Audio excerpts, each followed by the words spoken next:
Bismillahirrahmanirrahim. Assalamualaikum warahmatullahi wabarakatuh. Alhamdulillahi wa kafa wassalatu wassalamu ala rasulil mustafa wa ala alihi wa sahbihi wa man iktafa amma ba'd.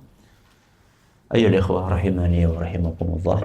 Alhamdulillah, pada kesempatan sore yang berbahagia kali ini kita kembali mengkaji Al-Aqidah Al-Wasithiyah yang ditulis oleh Syekhul Islam Ibnu Taimiyah rahimahullah. Dan kali ini kita akan memasuki bab baru, yaitu bab tentang as-sam' wal basar, tentang pendengaran dan penglihatan Allah Subhanahu wa taala. Fadhal. Qara.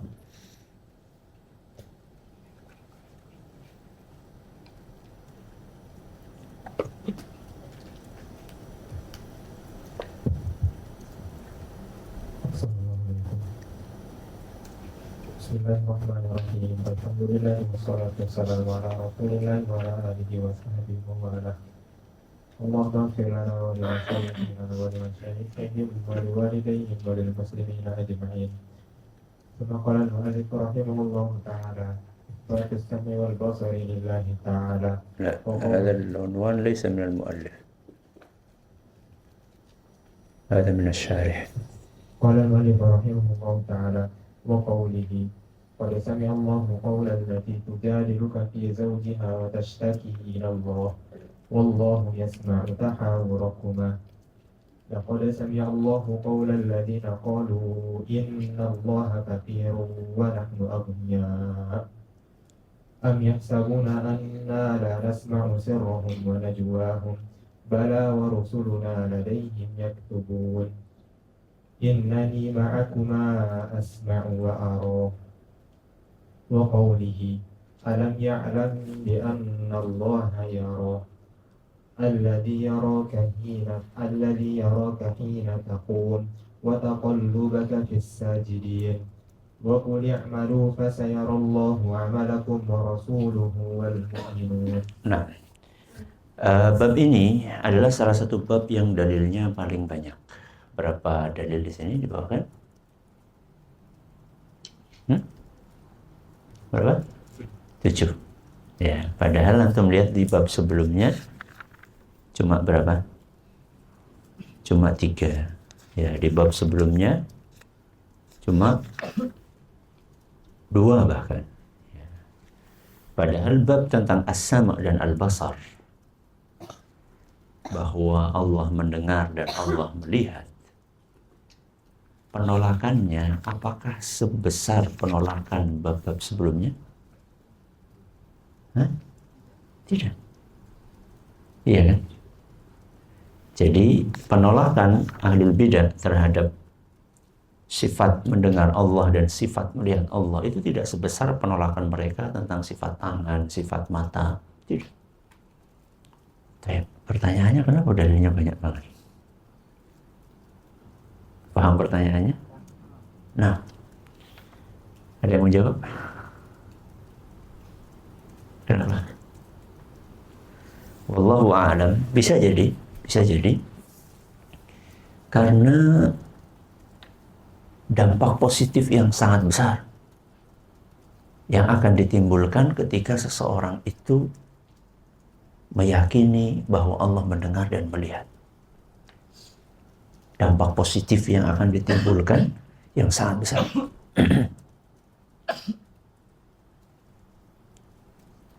Semangat untuk beribadah dan beramal soleh akan naik drastis, dan kejahatan akan turun dengan drastis. Mungkin pegawai KPK akan pensiun. Apa? Pegawai KPK akan pensiun. Polisi-polisi juga bakalan nganggur. Bagus atau tidak bagus? Karena kejahatan menurun drastis. Ini bisa jadi sebab yang pertama. Sebab yang kedua, karena penulis nampaknya ingin, wallahu a'lam, meragamkan redaksi. Meragamkan apa? redaksi. Kalau antum perhatikan, antara ayat pertama, kedua, ketiga, keempat, penulis itu mencari ayat-ayat yang redaksi katanya beda-beda. Di ayat pertama beliau nyari yang fi'il madhi. Qad sami'a. Habis itu di ayat yang sama ada wallahu yasma'u. Iya kan? Ada fi'il madhinya, ada fi'il apa? Mudhari'nya. Di ayat yang kedua fi'il apa? Madhi. Di ayat ketiga fi'il mudhari'. Di ayat keempat fi'il mudhari', asma'u wa ara. Ayat kelima fi'il mudhari', yara. Ayat keenam fi'il mudhari', dan ditutup dengan isim fa'il. Ya, walaupun di situ mungkin enggak dibawakan alladzi yaraka hina taqum wa taqallubaka fis sajidin innahu huwas samiul alim. Fi'il ism fa'il. Jadi bisa jadi penulis di sini ingin meragamkan, sengaja memilih ayat yang banyak ini untuk menutup celah bagi orang yang ingin menolak tentang sifat mendengar dan sifat melihatnya Allah. Karena sifat mendengar dan sifat melihatnya Allah di dalam Al-Quran itu disebutkan dengan berbagai macam redaksi. Dan itu tidak mungkin majaz. Tidak mungkin apa? Majaz. Karena disebutkan dengan berbagai macam redaksi dan bermuara kepada satu kesimpulan bahwa Allah itu Maha mendengar dan Maha melihat. Bisa jadi seperti itu. Baik. Mari kita masuk ayat yang pertama. Iqra.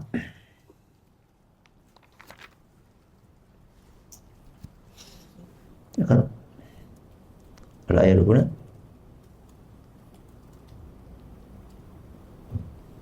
Assalamualaikum.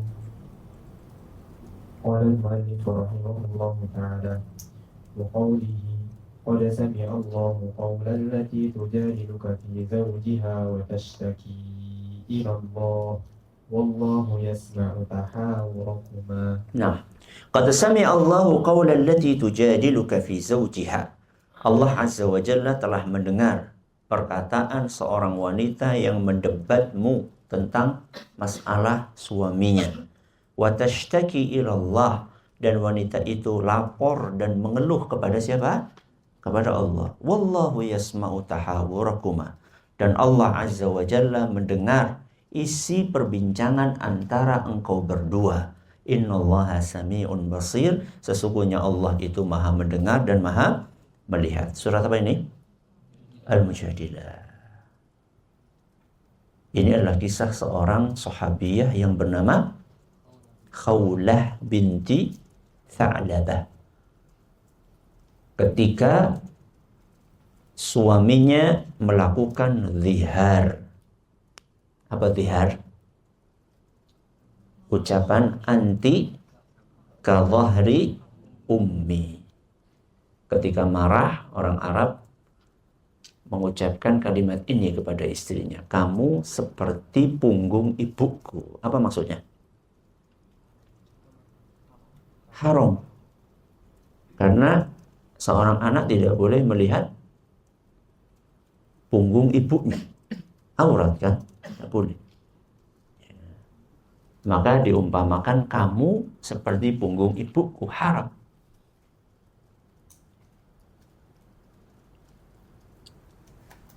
Maka saat itu Khawlah pun datang menemui siapa? Rasulullah Sallallahu Alaihi Wasallam, mengadukan apa yang dialami oleh beliau. Maka Rasulullah SAW pun menjawab, qad harumti alaih. Kamu sudah haram atas suamimu. Tidak boleh. Nah, Khawlah ini mendengar apa yang disampaikan Nabi SAW. Khawlah pengen tahu, pengen memastikan. Karena suaminya tidak mengatakan talak secara gamblang. Suaminya nggak mengatakan, aku ceraikan kamu, aku talak kamu. Tidak ada kalimat talak. Dan yang lebih berat lagi buat Khawlah adalah karena beliau punya banyak anak yang kecil-kecil.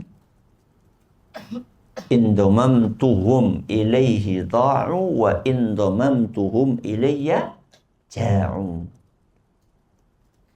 Kalau memang terjadi betul perpisahan dan perceraian ini, anak-anak kecilku mau ikut siapa? Kalau diikutkan sama bapaknya da'u, apa da'u? Terlantar. Loh, kan ada bapaknya. Kenapa terlantar? Karena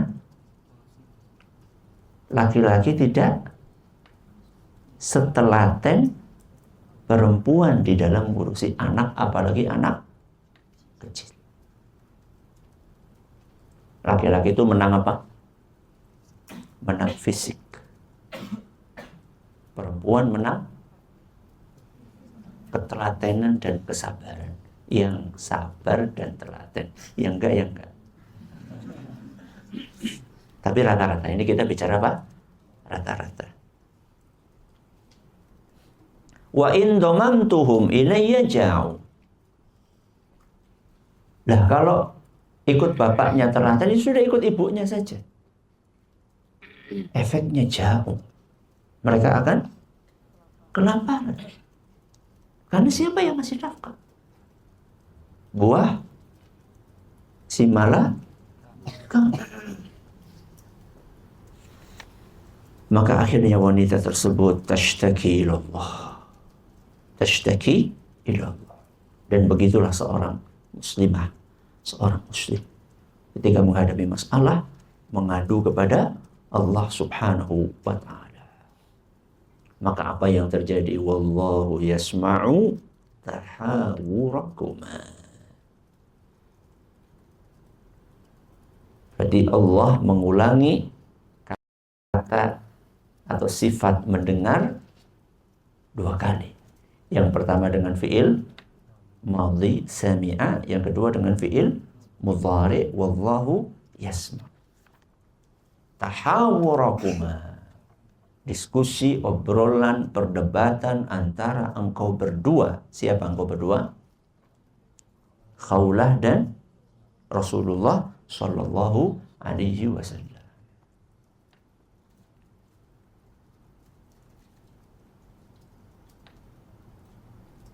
Di mana terjadi obrolan itu?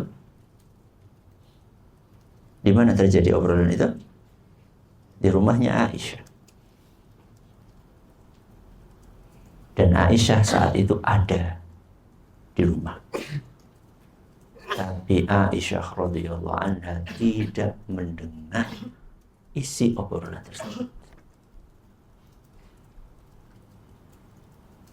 Padahal rumah Aisyah radhiyallahu anha besar atau kecil? Kecil. Rasulullah SAW ketika sholat malam, beliau sujud. Kepala beliau nyentuh tubuhnya Aisyah radhiyallahu anha yang lagi istirahat. Nanti bisa bayangkan berapa ukurannya. Khawlah sama Rasulullah SAW, sedangkan Aisyah di pojok rumah, nggak dengar. Padahal rumahnya kecil. Kenapa? Kenapa nggak dengar? Saking lirihnya Khawlah berbicara. Dan inilah etika seorang istri. Ketika ada masalah rumah tangga, bukan diupload di medsos, dijadikan status, bukan. Dirahasiakan. Kalau terpaksa sekali akan konsultasi, karena tidak berhasil untuk menyelesaikan sendiri, maka konsultasi dengan orang yang sangat terpercaya dan tidak memberikan kesempatan kepada orang yang tidak berkepentingan untuk mengetahui. Jangan ember.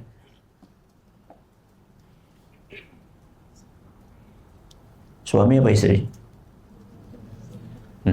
Sama aja. Tidak boleh. Wabil khusus. Nah.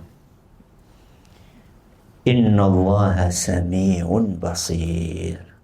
Subhanallah, dalam ayat ini digabungkan antara fi'il madhi, fi'il mudhari' dan isim fa'il.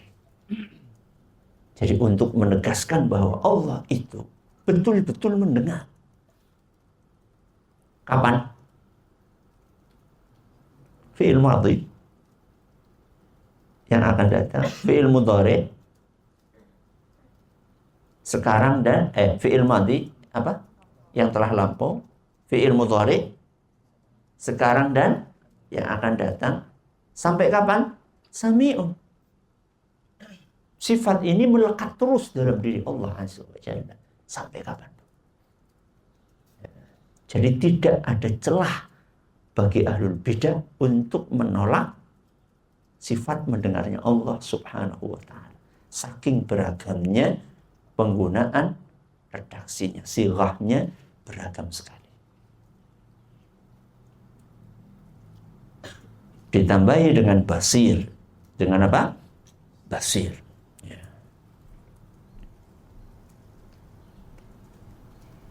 Maha melihat. Apa yang dilihat oleh Allah Azza wa Jalla? Apa yang dilihat? Segala sesuatu. Yang baik atau yang buruk? Semuanya. Yang baik maupun yang besar atau yang kecil? Semuanya. Yang kelihatan atau tidak kelihatan? Semua. Yang lahir atau yang batin? Semua. Basir. Maha. Ya. Kalau manusia itu melihat. Kalau Allah maha melihat. Baik. Sekarang kita pindah ke ayat yang kedua. Nah, kerap. Assalamualaikum warahmatullahi wabarakatuh. Laqad sami'a Allahu qawla alladziina qalu innallaha faqirun wa nahnu aghniyaa. Laqad sami'a Allah. Sungguh Allah telah mendengar. Ini ada berapa takkid di sini? Hah? Ada berapa takkid? Apa? Lam sama apa? Qad. Sungguh benar-benar Allah telah mendengar. Ini lagi-lagi menunjukkan penetapan sifat mendengarnya Allah. Sampai Allah menggunakan lam. Lam apa ini? Lamu at-taukid ya. Ya betul? Lamu at-taukid. Untuk menegaskan dan menekankan bahwa Allah benar-benar mendengar. Ya. Bukan majaz. Apa yang didengar oleh Allah Azza wa Jalla? Qaulal ladzina qalu innallaha faqirun wa nahnu aghniya. Ucapannya orang-orang yang berkata, sesungguhnya Allah itu miskin dan kami orang-orang kaya. Siapa yang ngomong kayak gitu? Siapa lagi kalau bukan orang yang sepanjang sejarah bikin masalah. Orang-orang Yahudi yang mengklaim bahwasannya Allah itu miskin sedangkan yang kaya adalah mereka. Kenapa kok mereka sampai mengucapkan kalimat tersebut? Ini ada hubungannya dengan awal ayatnya. Dalam surat Al-Baqarah ayat 245 di mana Allah Subhanahu wa taala berfirman, "Man dzalladzi yuqridullaha qardan hasana." Siapakah yang mau untuk meminjamkan hartanya kepada Allah Subhanahu wa taala? Maksudnya apa ini? Allah butuh pinjaman? Tidak. Terus kenapa? Allah memotivasi kita untuk meminjamkan harta kita kepada Allah. Apa maksudnya? Motivasi untuk berinfak. Kenapa pakai kata meminjamkan? Karena pasti akan dikembalikan. Bukan karena Allah butuh. Ya. Allah itu Al-Ghaniyyu, yang maha kaya dan maha tidak butuh kepada makhluknya.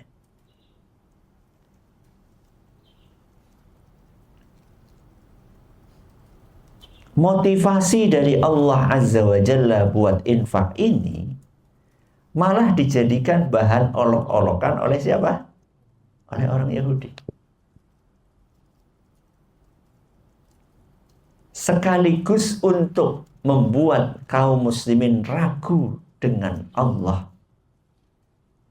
dan untuk menutupi sifat buruk mereka, yaitu sifat bakhil. Jadi mereka punya misi di balik penghinaan mereka kepada Allah Subhanahu wa ta'ala.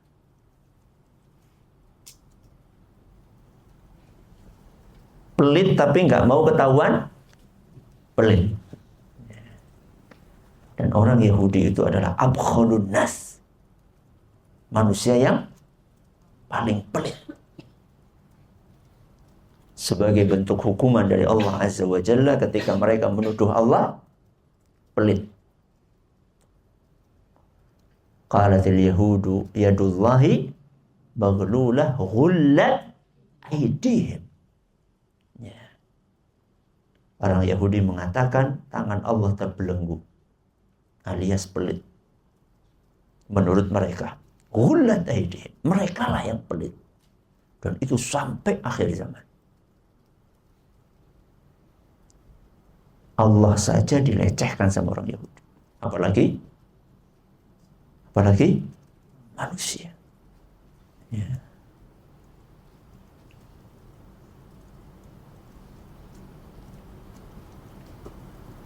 Jadi misinya orang Yahudi, tujuannya orang Yahudi ketika mereka menjelek-jelekkan dan menghina Allah adalah untuk membuat kaum muslimin ragu, ya, dengan Allah Subhanahu wa ta'ala.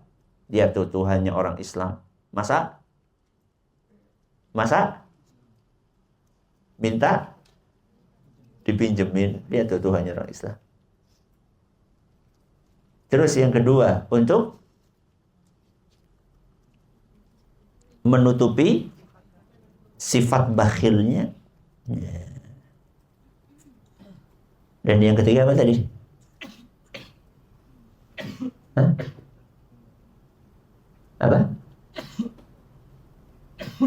Apa tadi yang ketiga? Tadi sebutkan apa?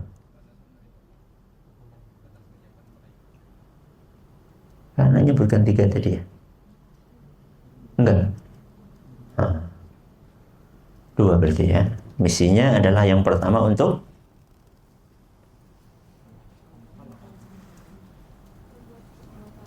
membuat kaum muslimin ragu, ya. Kemudian yang kedua apa tadi? Untuk menutupi sifat pelit mereka. Dan di sini Allah Azza wa Jalla menyampaikan ayat ini, laqad sami'a, Allah pasti mendengar, bukan sekedar sebagai pemberitahuan, tapi sebagai ancaman.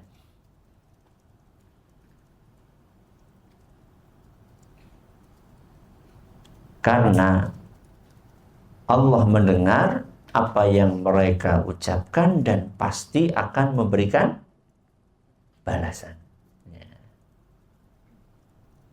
Kita pun sering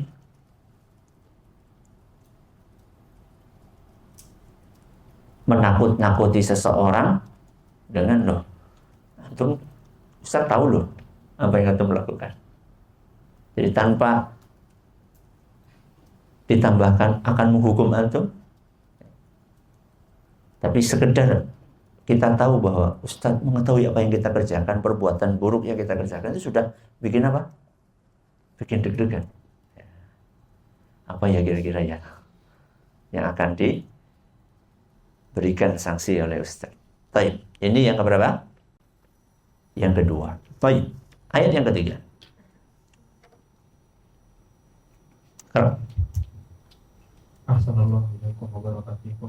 Wa qoulihi ta'ala am yahsabuna anna la nasma'u sirrahum wa najwahum bala wa rusuluna ladayhim yaktubun. Nah, ayat yang ketiga adalah firman Allah Subhanahu wa taala, am yahsabuna anna la nasma'u sirrahum wa najwahum. Apakah mereka mengira bahwa kami tidak mendengar rahasia mereka, wa najwahum, dan bisik-bisik mereka? Bala, tidak demikian. Wa rusuluna ladaihim yaktubun. Utusan kami di sisi mereka senantiasa menulis. Jadi di sini Allah Azza wa Jalla membantah anggapan bahwa Allah tidak mendengar. Berarti kesimpulannya apa? Allah mendengar.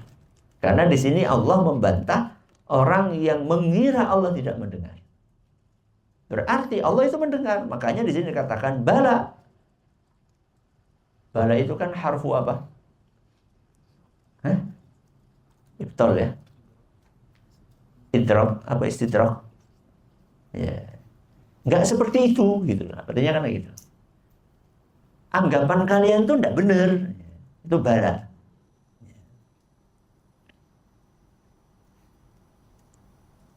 Am yahsabuna anna la nasma'u sirrahum. Mereka mengira bahwa kami tidak mendengar rahasia mereka. Rahasia itu adalah sesuatu yang disembunyikan di dalam hati atau sesuatu yang diobrolkan secara rahasia. Yang mana? Dua-duanya. Dua-duanya. Rahasia itu adalah sesuatu yang kita sembunyikan di dalam hati berupa niat buruk atau baik? Dua-duanya. Riya apa ikhlas? Dua-duanya. Sombong apa tawadhu? Dua-duanya. Ya. Allah Azza wa Jalla mengetahui rahasia yang ada di dalam hati kita. Wa najwahum. Wa najwahum. Ini juga termasuk rahasia, bisik-bisik. Dan orang bisik-bisik itu supaya enggak ketahuan. Mocok, bisik-bisik. Pelan-pelan, jangan kasih tahu ya. Ya. Allah tahu. Walaupun suaranya lirih. Ya. Jangankan yang suaranya lirih, yang belum disuarakan saja Allah tahu. Apalagi yang sudah disuarakan walaupun suaranya lirih. Taib, kalau suaranya keras, min babi aula, apalagi wong yang lirih aja Allah tahu, apalagi yang keras. Bala, seperti yang Anda katakan, enggak kayak gitu. Anggapan kalian bahwa Allah enggak mendengar itu enggak betul. Bala, wa rusuluna ladaihim yaktubun. Bukan hanya Allah mendengar, tapi Allah memberikan tugas kepada para rasul. Yang dimaksud rasul siapa? Malaikat. Karena mereka juga rasul, utusan Allah. Bala wa rusuluna ladaihim yaktubun. Yaktubun fi'il apa? Mudhari'. Fi'il mudhari' yadullu ala al-istimrar wa tajaddud. Bahwa para malaikat al-hafadhah, al-katabah, yang ditugasi oleh Allah untuk menjaga dan menulis kita, itu selalu menulis apapun yang kita kerjakan.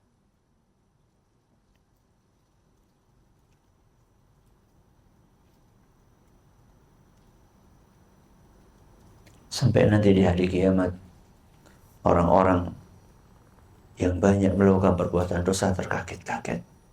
Ma li hadzal kitabi la yughadiru saghiratan wala kabiratan illa ahsaha wa wajadu ma 'amilu hadira.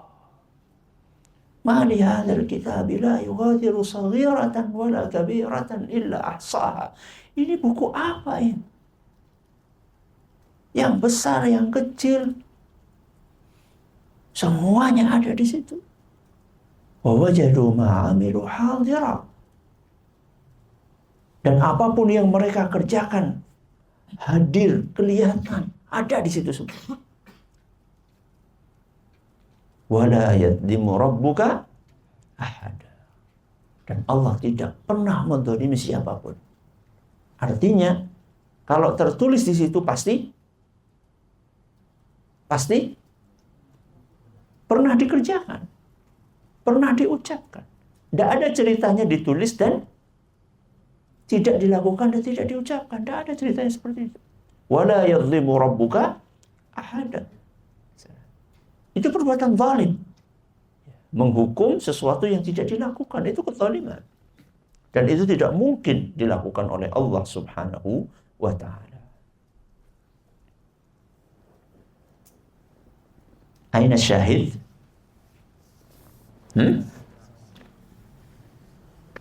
La nasma'u? Bala. Ya, bantahan justru. Ya, bantahan bagi orang-orang yang mengklaim bahwa Allah tidak mendengar. Nah, lanjut ayat keempat. Assalamualaikum warahmatullahi wabarakatuh. Wa qawlihi ta'ala innani ma'akuma asma'u wa ara. Baik. Selanjutnya Allah Subhanahu wa ta'ala berfirman dalam surat apa ini? Toha ayat 46. Innani, sesungguhnya aku. Siapa aku? Allah Subhanahu wa ta'ala. Ma'akuma, bersama engkau berdua. Siapa? Musa dan Harun. Asma'u wa ara. Aku senantiasa mendengar dan senantiasa melihat.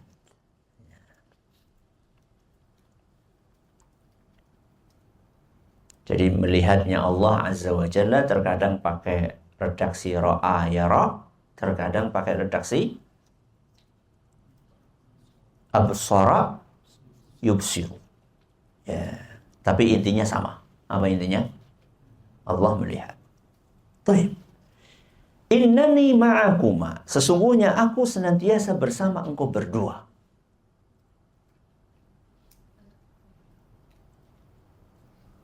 Kebersamaan di sinilah kebersamaan yang sifatnya umum atau spesial? Umum atau khusus? Khusus. Karena ma'iyah di sini, kebersamaan di sini adalah kebersamaan bil hifzi wan nasri wat ta'yid. Jadi Allah senantiasa membersamai Nabi Musa dan Nabi Harun dengan pertolongannya, dengan penjagaannya.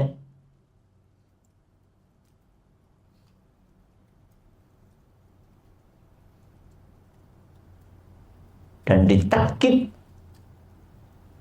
ditegaskan dengan kalimat berikutnya, asma'u wa ara. Aku senantiasa mendengar dan melihat engkau berdua. Kalimat ini difirmankan oleh Allah Subhanahu wa ta'ala adalah dalam rangka untuk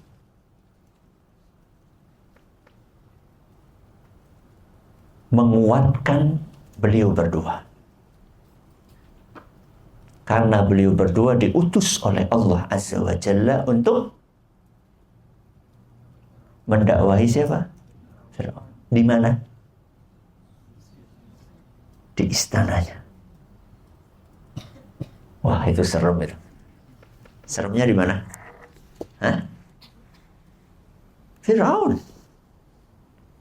Fir'aun adalah orang yang sangat kejam.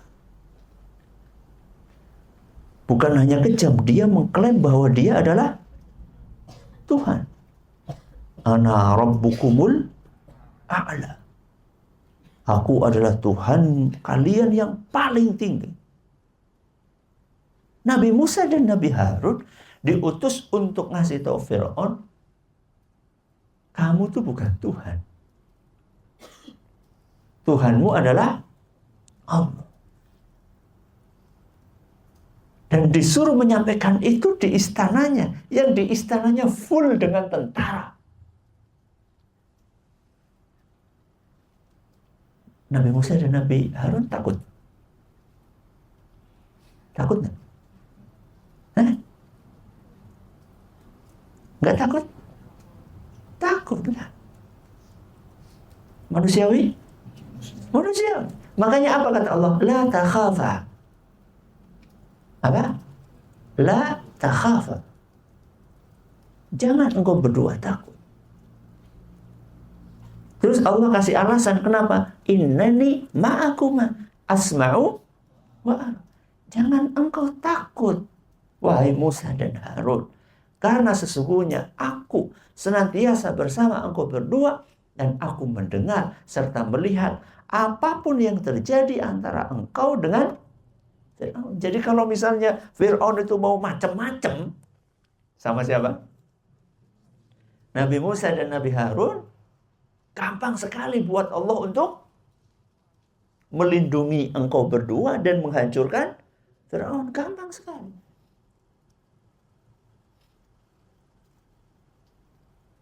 Kira-kira kalau kita posisinya kayak siapa?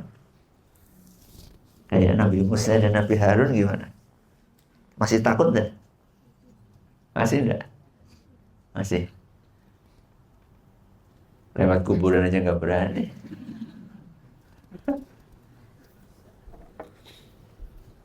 Anak Libya ya, lewat kuburan nggak berani. Subhanallah.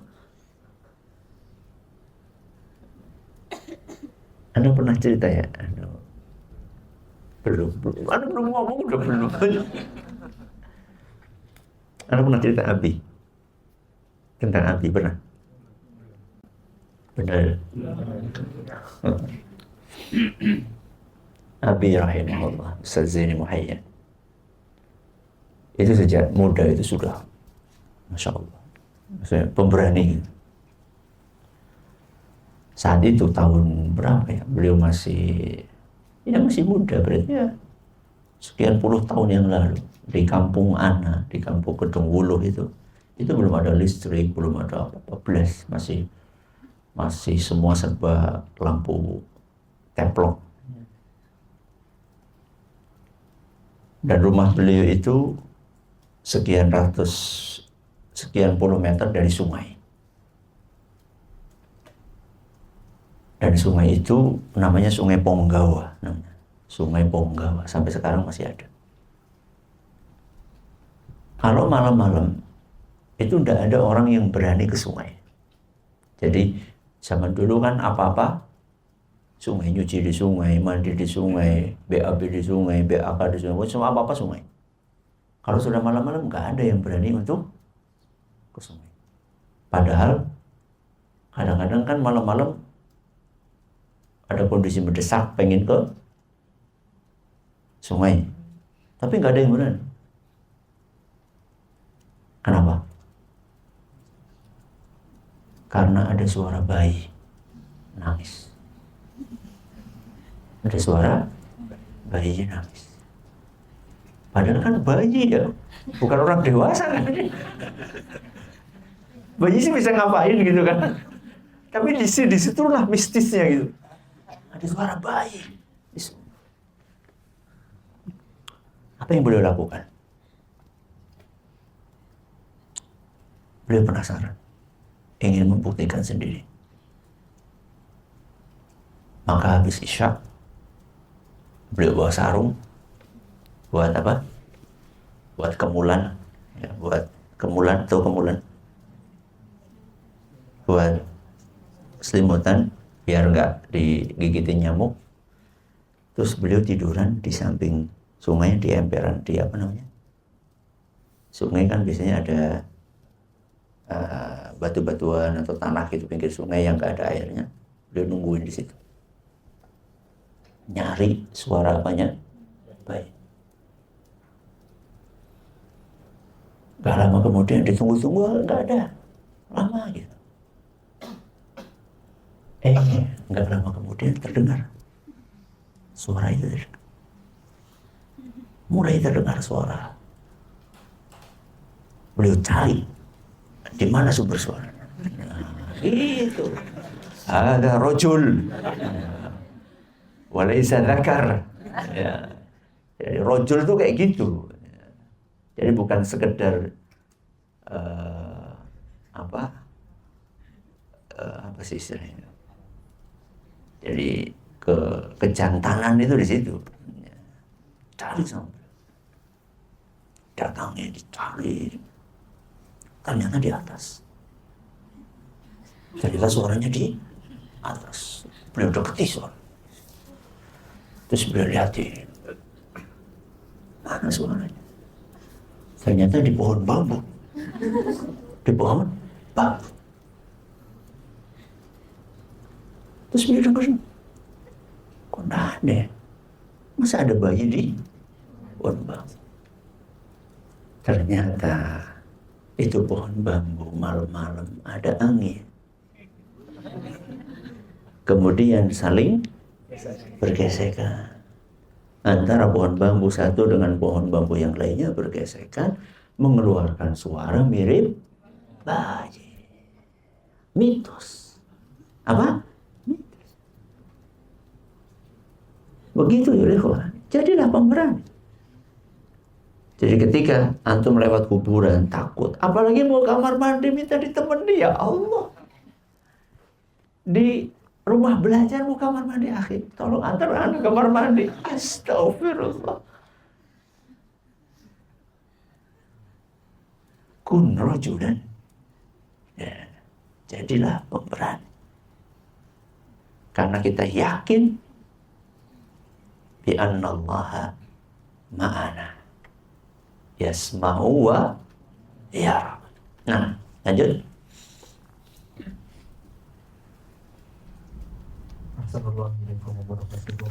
Wa qawlihi ta'ala alam ya'lam bi annallaha yara. Ayat yang kelima Allah sampaikan dari surat apa? Penulis sampaikan dari surat apa? Al-Alaq ayat 14. Alam ya'lam bi annallaha yara. Apa dia tidak tahu bahwasannya Allah itu melihat? Apa dia tidak tahu bahwasannya Allah melihat? Siapa dia? Siapa dia? Abu Jahal. Jadi ini adalah ayat ancaman. Ayat ancaman. Apa dia tidak tahu, yaitu Abu Jahal, ketika menghalangi Rasulullah Sallallahu Alaihi Wasallam untuk sholat di depan Ka'bah. Bi annallaha yara, bahwasanya Allah itu melihat kejahatan yang dia lakukan.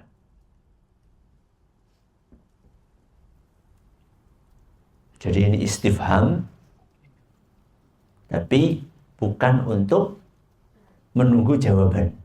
Ya, karena aslinya istifham, pertanyaan itu kan untuk mendapatkan jawaban, tapi bukan itu maksudnya. Di sinilah istifham litaqri', sebagai bentuk celaan. Masa ente nggak tahu? Kira-kira seperti itu. Jadi jangan dijawab, enggak, jangan. Ini adalah ancaman, wa taubih, dan celaan.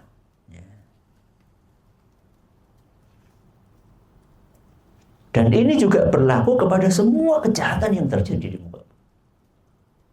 Termasuk apa yang dilakukan oleh orang-orang Yahudi Zionis kepada saudara-saudara kita di Gaza dan di Palestina. Alam ya'lam bi annallaha yara. Apakah mereka tidak tahu bahwa Allah itu melihat apa yang mereka kerjakan dan akan membalas sesuai dengan apa yang mereka lakukan.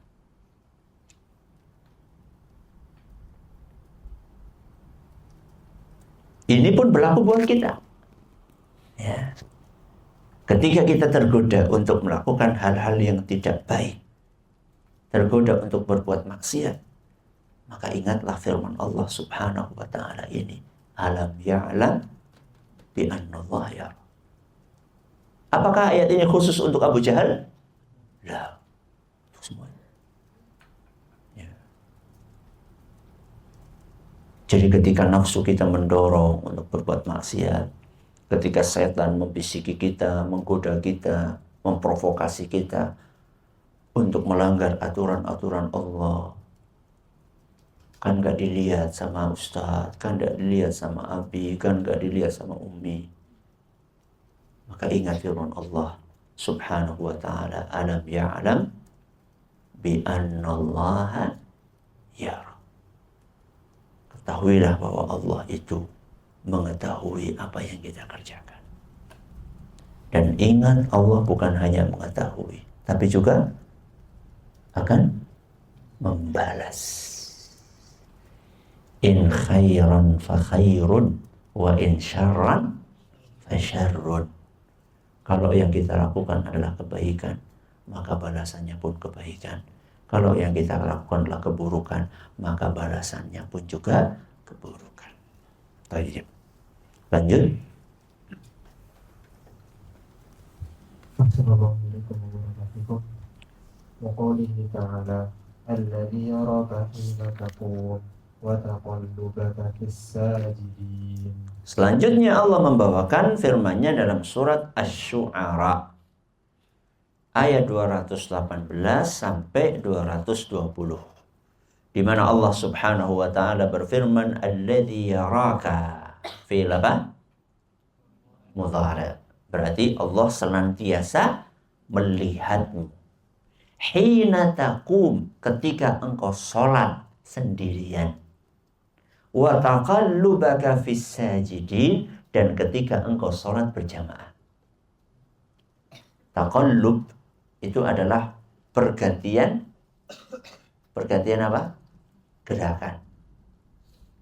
Mulai dari takbiratul ihram bergerak, berdiri bergerak, terus apa?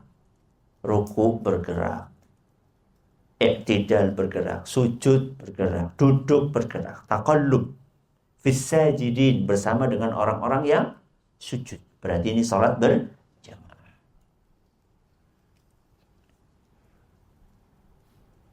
Jadi Allah itu ngelihat kita pas salat sendirian apa pas salat jamaah? Dua-duanya. Makanya salatnya itu jangan cuma semangat ketika jamaah. Masya Allah, kalau jadi imam, Masya Allah, suratnya banyak.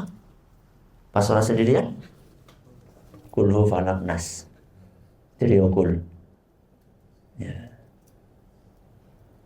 Allah itu mengetahui apa yang kita lakukan ketika kita sendirian, dan Allah mengetahui apa yang kita lakukan ketika kita bersama dengan khalayak.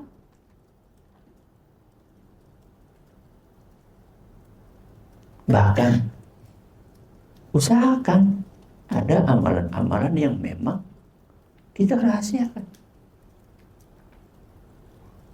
Man istata'a an yakuna lahu khib'un aw khab'un min amalin salihin falyaf'al.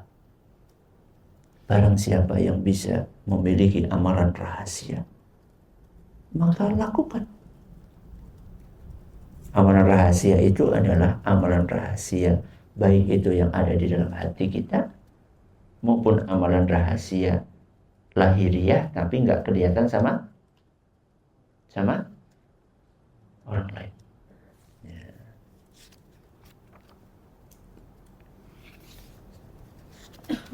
Amalan rahasia yang sifatnya qalbiyah dengan amalan rahasia yang sifatnya fi'liyah dan qauliyah tapi dilakukan sendiri, itu sama-sama amalan rahasia.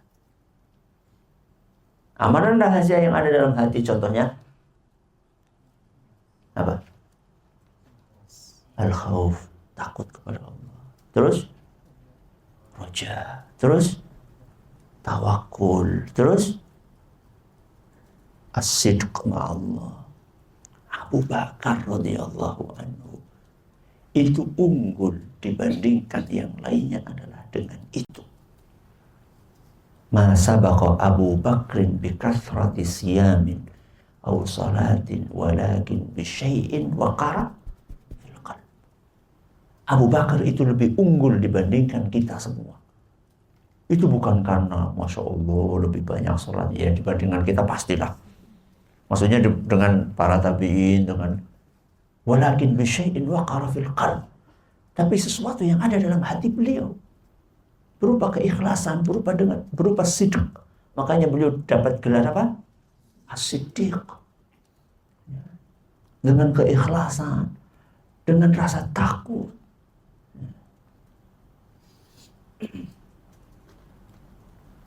Itu khibun, rahasia.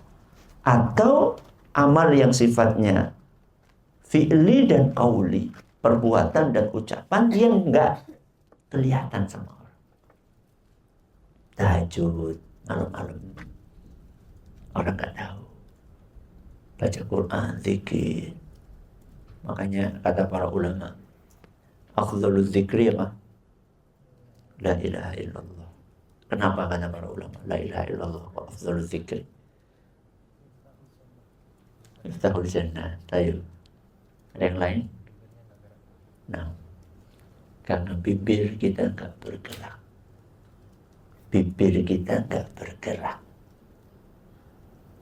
Karena la ilaha illallah tidak ada satupun huruf syafatain. Berbeda dengan Allahu Akbar. Pasti bergerak kan? Tasbih. Bergerak. Subhanallah. Tahmid. Alhamdulillah, bergerak. Apa lagi? Hauqalah, la haula wa la quwata illa billah, bergerak. Yang enggak bergerak adalah la ilaha illallah. Makanya kepalanya nggak usah digerakin. Oh, ini adalah untuk merahasiakan supaya kanan kirinya nggak tahu kalau kita lagi zikir. Udah pernah digerakin, bawanya bolanya sebesar apa namanya? Bola pingpong, ber. Apanya? Tasbihnya. Hadahumullah. Baik. Innahu huwas sami'ul alim. Ya, sesungguhnya Allah Maha mendengar dan Maha mengetahui. Lanjut ayat terakhir.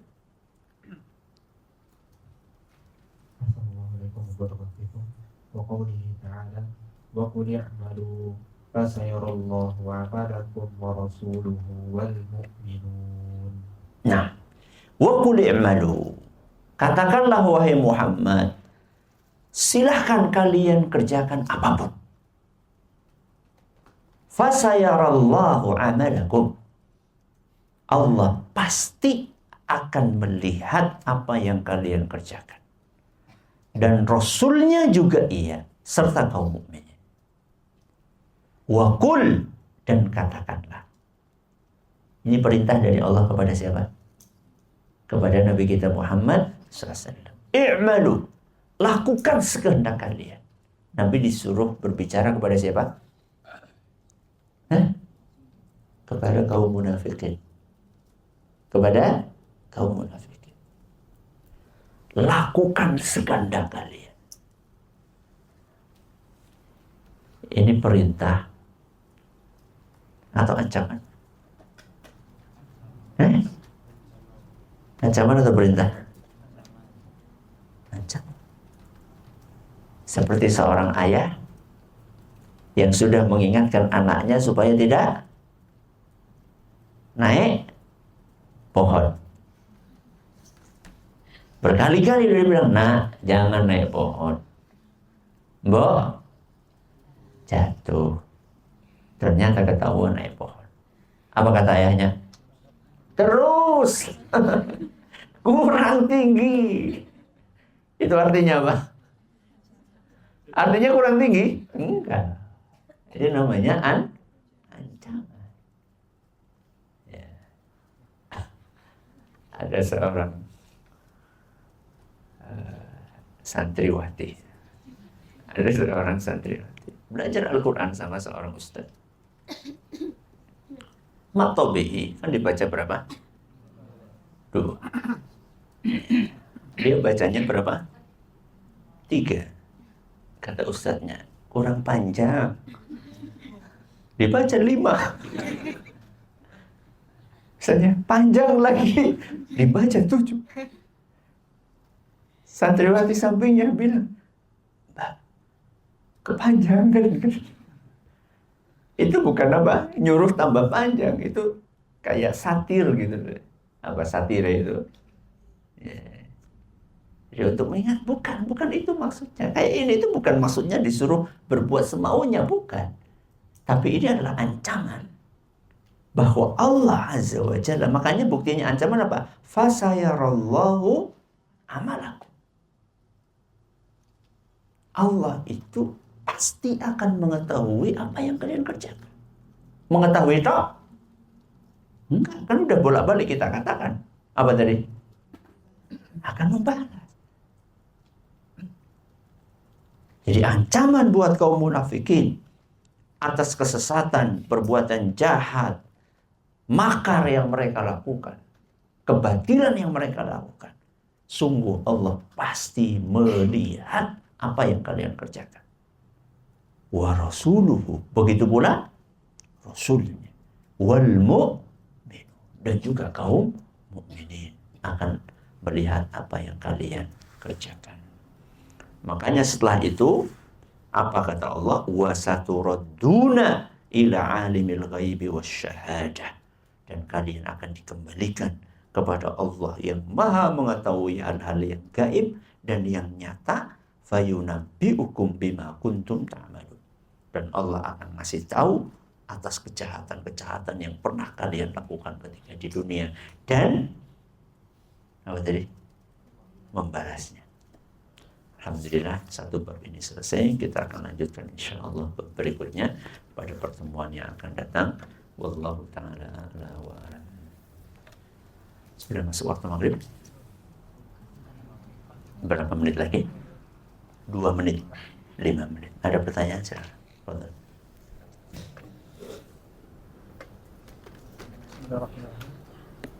Assalamualaikum warahmatullahi wabarakatuh. Semoga Allah senantiasa menjaga para ulama, ustaz, keluarga dan teman-teman. Allahumma amin. Tadi di awal Ustaz sempat menyinggung rumah tangga, Ustaz. Kebetulan di sini cukup banyak yang sudah menikah.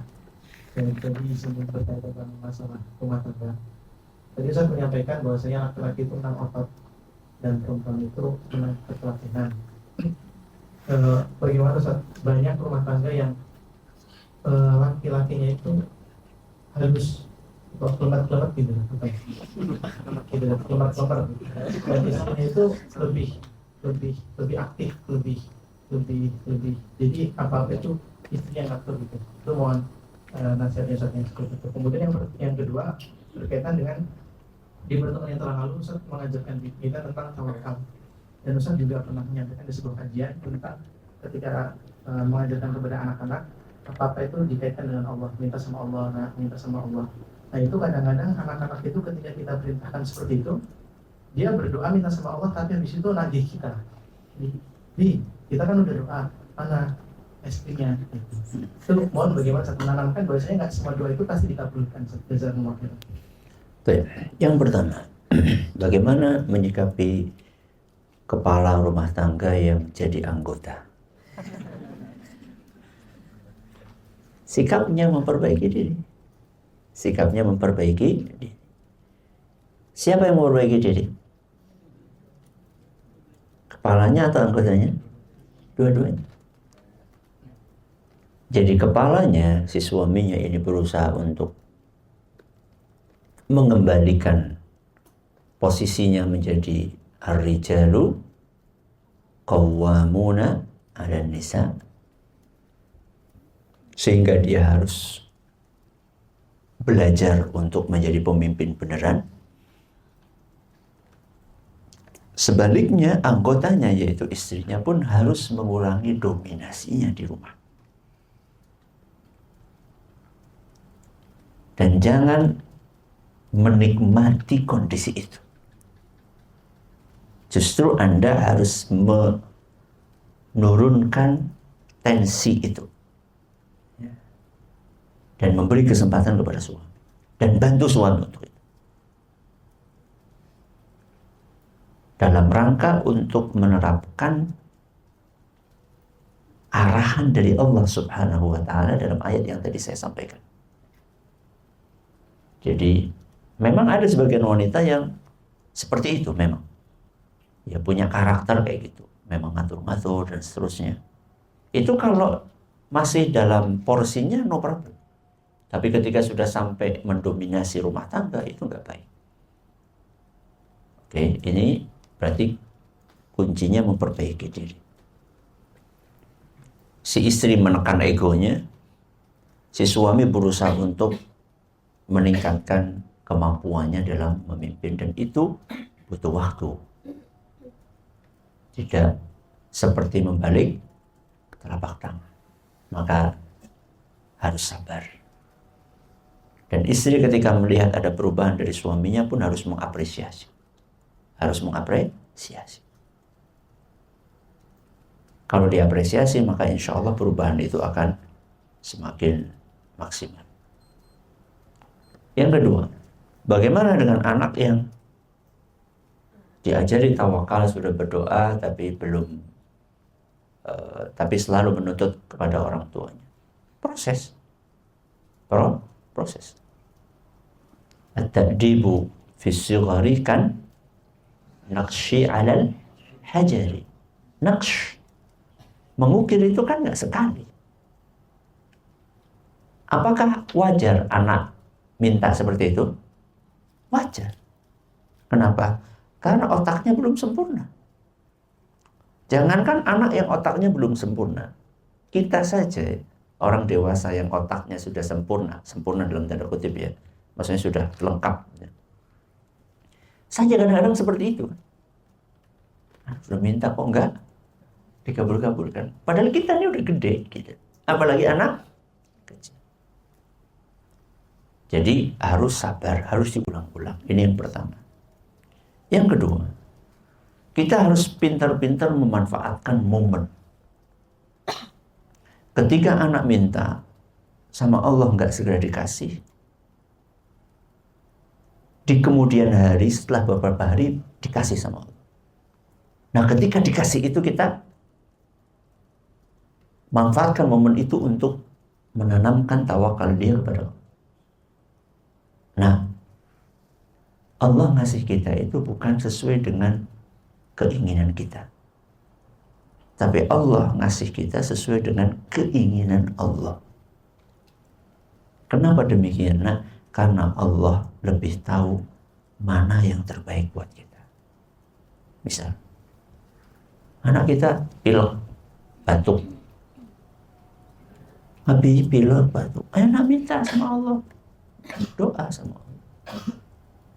Sekian hari berdoa. Habis saya sudah berdoa sampai 4 hari kok belum sembuh-sembuh. Ayo nak tetap doa. Seminggu kemudian baru sembuh. Jelaskan kepada dia, nah coba. Kamu doa seminggu ini berapa kali coba? Banyak, nggak kehitung. Itu pahala loh. Nak. Andaikan kita berdoa, andaikan kamu berdoa 1 hari langsung dikabulkan sama Allah, berarti doamu cuma sekali. Sekarang kamu doanya 6 hari, berapa pahala yang akan kamu dapatkan? Jadi yang kedua, manfaatkan apa?